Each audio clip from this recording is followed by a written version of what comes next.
जय हिंद all of you. Welcome to maths and science tutoring. स्वागत है आप सभी का आपके अपने इस चैनल में। इस लेसन में हम आयु के सम मतलब problem based on the ages को सॉल्व करेंगे, जिसके बेसिक वीडियोस बेसिक कॉन्सेप्ट मैं आपको इससे पहले प्रोवाइड कर चुका हूं। आप चाहें तो उनको रेफर कर सकते हैं। इस लेसन में हम IBPS RRB और जेल पहरे के पॉइंट ऑफ व्यू से आयु वाले सम को सॉल्व करेंगे। तो इस लेसन को आप पूरा देखिए ताकि आपको सभी सम बहुत अच्छे से क्लियर हो जाएं। आज का फर्स्ट सम ये रहा आप सभी की स्क्रीन पर। सम में कुछ ऐसा डेटा दिया है, अरुण और दीपक की वर्तमान आयु के बीच का अंतर 14 वर्ष है। दो पर्सन के बीच में जो एज का डिफरेंस है वो कितना दिया गया है, 14 वर्ष का। आगे कहानी है 7 साल पहले उनकी आयु का अनुपात 5:7 था। इस लाइन से हम सम को अरेंज करेंगे। तो दो पर्सन हमारे पास है, अरुण और दूसरा पर्सन क्या दिया गया है, दीपक। इनके बीच में जो अनुपात दिया है वो अनुपात दिया है 5:7 का। पर ये अनुपात बेटा 7 ईयर्स अगो 7 वर्ष पहले का है। तो पहले से जब हम आज वर्तमान में आएंगे तो हमको क्या करना पड़ेगा, +7। तो हमने अज्यूम किया इसको 5x, इसको क्या अज्यूम किया 7x, परंतु ये तो 7 साल पहले का था। आज आने के लिए हमने इसमें ऐड कर दिया +7, उसी प्रकार दूसरे पर्सन में ऐड कर दिया +7। अब आगे कहानी स्टार्ट होगी फर्स्ट स्टेटमेंट से। फर्स्ट स्टेटमेंट में क्या था, इनके बीच में आयु का अंतर कितना है, 14 वर्ष। मतलब जब हम इनके बीच का क्या फाइंड करेंगे, डिफरेंस, मतलब बड़े दोस्त में से छोटे दोस्त को माइनस करेंगे। बड़ा पर्सन है 7x वाला, तो 7x + 7। इसकी एज में से जब हम छोटा पर्सन 5x + 7 को माइनस करेंगे डिफरेंस फाइंड करने, तो वो डिफरेंस कितना आना चाहिए, 14 ईयर्स का डिफरेंस आना चाहिए, जैसा कि हमें सब में गिवन है डेटा। अब इस स्टेटमेंट को हम सॉल्व करेंगे और आंसर फाइंड हो जाएगा। 7x - 5x कितना होगा, 2x। -7 + 7 आपस में क्या हो जाएंगे, कैंसिल, इक्वल्स टू कितना है, 14। तो यहाँ से हमें x की वैल्यू कितनी फाइंड हो चुकी है, 7। ये लाइन क्लियर है सबको। अब यदि ये क्लियर है तो अब पढ़िए पूछा क्या है, दीपक की वर्तमान आयु। दीपक भाई साहब की वर्तमान आयु मतलब आपको x की वैल्यू यहाँ पर पुट करनी है। चलिए पुट करते हैं।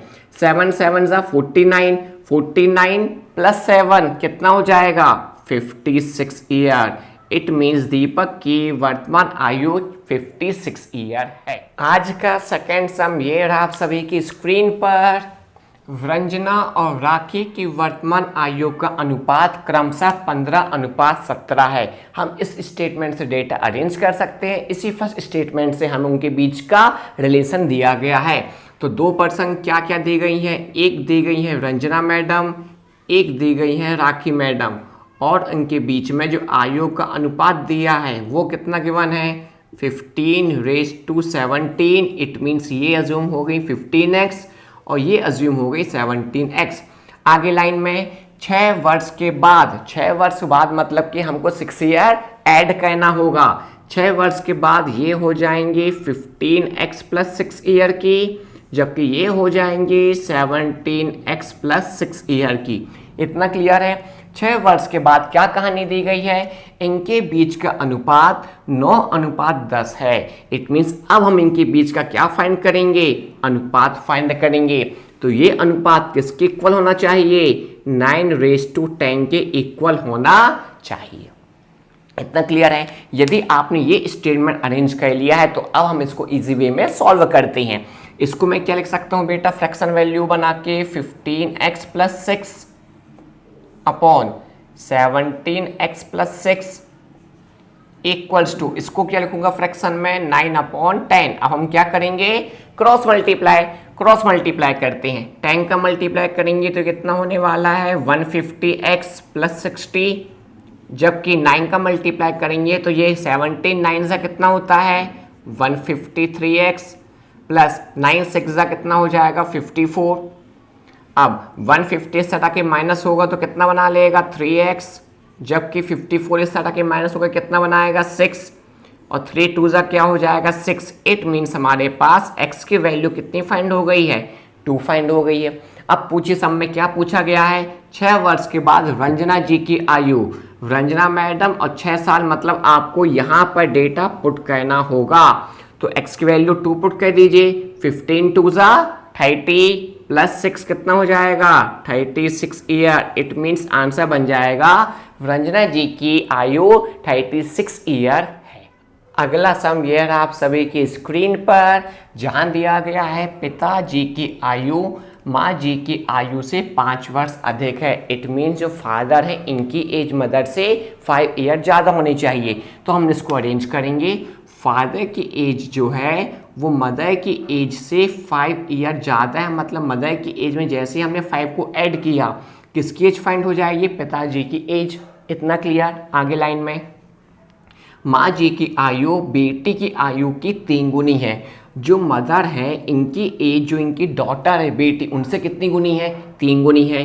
तो डॉटर की एज में जैसे ही हमने 3 का मल्टीप्लाई किया किसकी एज आ जाएगी, माँ जी की एज आ जाएगी। आगे स्टेटमेंट दिया गया है यदि बेटी की आयु 10 वर्ष है, मतलब हमें अब अगली स्टेटमेंट में डॉटर की एज दी गई है 10 ईयर। तो पूछा जा रहा है अब बेटी का जन्म होने पर पिता की आयु कितनी थी। अब हमारे पास डॉटर की एज फाइंड हो चुकी है, तो पहले हम फादर एंड मदर की एज फाइंड करते हैं। जैसे आपने 10 यहाँ पुट कर दिया तो 10 3 ज़ा 30, तो मदर की एज कितनी आ जाएगी हमारे पास 30 ईयर्स। और जैसे आपने 30 ईयर इस स्टेटमेंट में पुट किया 30 प्लस 5 35 किसकी एज आ जाएगी हमारे पास, फादर की एज आ जाएगी। इतना क्लियर है। पर पूछा क्या है बेटा, बेटे का जन्म होने पर पिता की आयु कितनी थी। ये तो प्रेजेंट एज आई है, बेटी का जन्म हुआ था कितने साल पहले, 10 साल पहले, क्योंकि बेटे की एज है 10 ईयर्स। इसका मतलब 10 साल पहले हमें जाना, पास्ट में जाना है। तो जैसे आप इससे माइनस टाइम करोगे आपको आंसर मिल जाएगा 25। इट मीन्स पिताजी की एज 25 थी जब उनकी बेटी का जन्म हुआ था। तो आंसर क्या बनने वाला है 25। बहुत ही ध्यान से अरेंज करना है। उसने क्या पूछा है, पिताजी की एज प्रेजेंट नहीं पूछी है, बेटी के जन्म के समय पूछी है। तो हमने इससे 10 ईयर्स को माइनस कर दिया। तो फाइनल आंसर क्या बनेगा 25 ईयर्स ओल्ड। अगला सम ये रहा आप सभी की स्क्रीन पर, जहां कहानी दी गई है माँ और उसके 6 बच्चों की औसत आयु 12 वर्ष है।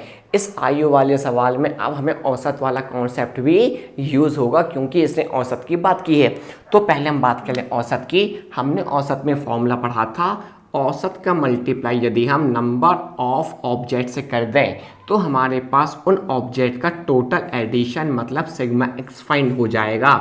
ये मैं आपको एवरेज में अच्छे से एक्सप्लेन कर चुका हूँ, हाँ या ना। एवरेज का मल्टीप्लाई नंबर ऑफ टाइम से कहने पर हमें उन आंकड़ों का योगफल पता चल जाता है। तो फर्स्ट स्टेटमेंट में हमें बोला गया है माँ और उसके 6 बच्चे।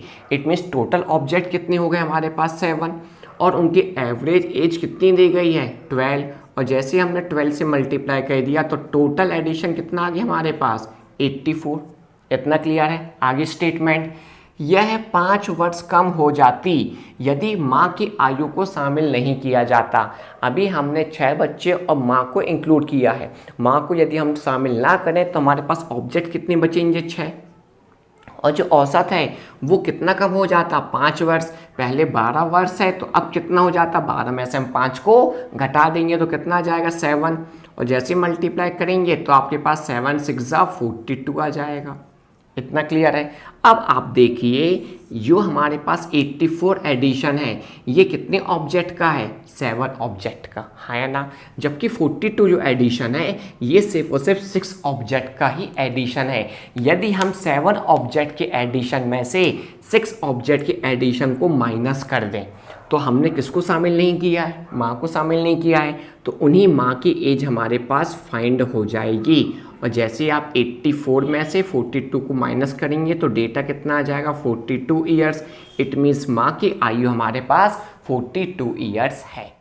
अगला सम ये रहा आप सभी की स्क्रीन पर, जहाँ कहानी हमें गिवन है पिता की वर्तमान आयु का 3 गुना मतलब कि 3 टाइम्स ऑफ फादर एज उसके बेटे की वर्तमान आयु के 8 गुने के बराबर है। इट मीन्स जो सन है बेटा है उसका हम जैसे 8 गुना करेंगे तो दोनों वेरिएबल की वैल्यू कैसी हो जाएगी इक्वल। चलिए अरेंज करते हैं। तो पिता की आयु का 3 गुना तो फादर की एज का हमने कर दिया 3 गुना। आगे बेटे की एज मतलब सन की एज के 8 गुने, मतलब कि 8 का मल्टीप्लाई, और दोनों आपस में क्या बोले इक्वल। ये इतना लिख पाएंगे आप सभी। फादर का 3 गुना सन की 8 गुने के क्या है इक्वल है। यदि हम चाहें बेटा तो यदि हम सन को नीचे ले आएंगे तो फादर बटे कितना हो जाएगा सन, और 3 इसके नीचे आके कितना हो जाएगा 8/3। यहाँ से हमें फादर और सन के बीच में अनुपात पता चल गया। अनुपात कितना आ गया 8:3 का। इट मीन्स फादर को हम अज्यूम कर सकते हैं 8x और सन को कितना अज्यूम कर सकते हैं हम 3x। इतना क्लियर है। आगे स्टेटमेंट था 8 वर्ष के बाद पिता की आयु। 8 वर्ष के बाद मतलब 8 साल हमको ऐड करने होंगे। तो 8 वर्ष बाद फादर कितने हो जाएंगे हमारे पास 8x + 8, और जबकि बेटा कितना हो जाएगा 3x + 8। इतना क्लियर है। 8 वर्ष बाद कहानी है ना, तो 8 हमने ऐड कर दिया दोनों की एज में। 8 वर्ष के बाद बेटे की आयु की 2 गुनी होगी, मतलब बेटे में जैसे ही हमने 2 से मल्टीप्लाई कर दिया ये डेटा आपस में इक्वल हो जाएगा। इतना क्लियर है। अब हम इसको सॉल्व करते हैं। 8x + 8 equals to bracket open कर दीजिए तो कितना हो जाएगा 6x + 16। 6 माइनस होगा कितना हो जाएगा 2x, और जबकि 8 माइनस होगा कितना हो जाएगा 8। यहाँ से हमारे पास x की वैल्यू कितनी आ जाएगी 4। इतना क्लियर है सभी को। इतना सॉल्व हो पाएगा सबसे, डेफिनेट हो जाएगा। अब क्या पूछा है उनकी वर्तमान आयु कितनी है। वर्तमान आयु का ये अनुपात हमने फाइंड किया हुआ है। यहाँ पर हम x का डेटा पुट कर देते हैं, तो x का डेटा 4 पुट कर दीजिए तो 4 8 कितना हो जाएगा 32, जबकि 3 4 कितना हो जाएगा 12। तो हमको पता चल गया फादर की एज है 32 ईयर्स और जबकि बेटे की एज है 12 ईयर्स, जो हमारे फाइनल आंसर बन जाएंगे। तो आपने देखा कितने अच्छे तरीके से हमने आयु के सम को वेरिएबल के फॉर्म में अरेंज करके छोटे छोटे इक्वेशन के थ्रू सॉल्व किया है, जैसा आपको एग्जाम टाइम में अटेम्प्ट करना है। ये सभी सम आने वाले IBPS RRB और जेल पहरे के पॉइंट ऑफ व्यू से इंपॉर्टेंट है, तो आप इनकी प्रैक्टिस करिए। आप वर्कशीट नीचे डिस्क्रिप्शन में लिंक से डाउनलोड कर सकते हैं। नेक्स्ट लेसन में हम कुछ दूसरे वैरायटी के सम करेंगे। तब तक के लिए सभी को जय हिंद।